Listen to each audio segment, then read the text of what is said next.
Welcome back. You're watching The Capital Point. We're taking a very brief break there just to ensure we've got our connectivity back.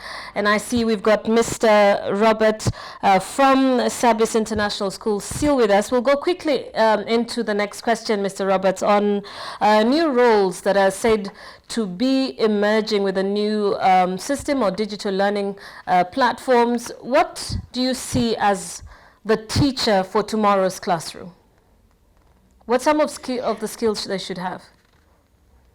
Now, I suppose learning and teaching are really changing. It's not anymore like in the old days of the teacher just being in the class and taking his book and start teaching. I think there's a lot of challenges in the world of education when it comes to digital learning and teaching, because so many things can happen, like what we are experiencing now with the pandemic, that if schools are not prepared to go digital or taught or guided their students and parents how to go digital, then they're going to struggle. And we, as a big organization of Sabis and Sabis Runda, being part of Sabis international schools in more than 20 countries, they are well prepared in meeting the challenge of education. And take note what I will say, education in a changing world, because today many new challenges are awaiting teachers and students because of the technology. And we are blessed working in such a wonderful organization, really to be on top notch with IT, with tablets, curriculum, being downloaded on the whiteboard. So I think we were well prepared for new challenges awaiting us. Speaking of new challenges, and from your experience as well, from the international learning institutions, at what stage should basic computing concepts, basic building blocks of technology be introduced into the schooling system? Well, if I take my experience as from my childhood, and going through school and university, I think the sooner the better for students to be introduced to technology. You see it even 3-year-old children, once they get their laptop or their tablet, they're very comfortable in opening games. So I would say the sooner the better.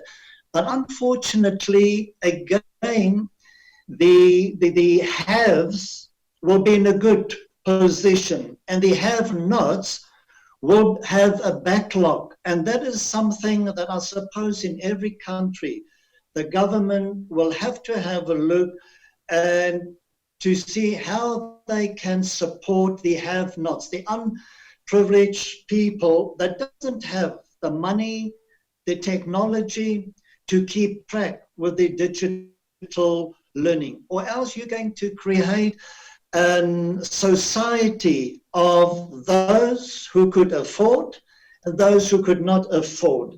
And I think this is something that the schools, the governments need to have a look to make sure that digital learning is being given to all sectors across society. So that actually does remind me of a study done by UNESCO, I think a couple of weeks ago, that showed one of the possible impacts of the COVID-19 pandemic to education would be a growing digital divide amongst the haves and the have-nots. So quite unfortunate, but hoping, with all the new collaborations and partnerships that are taking place, that we will not reach there. Perhaps just to wind up, and still sticking on the topic of collaborations and partnerships, how do you see now the future of education? With your digital platform at Sabis, of course, that's a partnership with technical institution, technology institution of sorts. What kind of partnerships do you see shaping education going forward? Just repeat that question. What type of? What type of partnerships or collaborations do you see happening within the digital education space going forward? I think it's important that any school, I think you have this, each school would need the support of the business world, the business entrepreneurs, to be able to contribute capital into a school. You know, if I say contribute capital into a school, then I mean those schools who does not have the parent community, you know, with enough money to send their children to good schools, but to make sure that those in communities can have, with the support, capital support from the business world, will be able to compete with those in the privileged position. So you deliver a society in the future where people have the same even play field to apply for job opportunities. Or else you will have the haves and the have-nots. So for how I see it is the government, affluent business companies will also have to reach out to those communities where they do not have the access to internet, computers, laptops, and the rich people, the business people need to invest in those communities as well.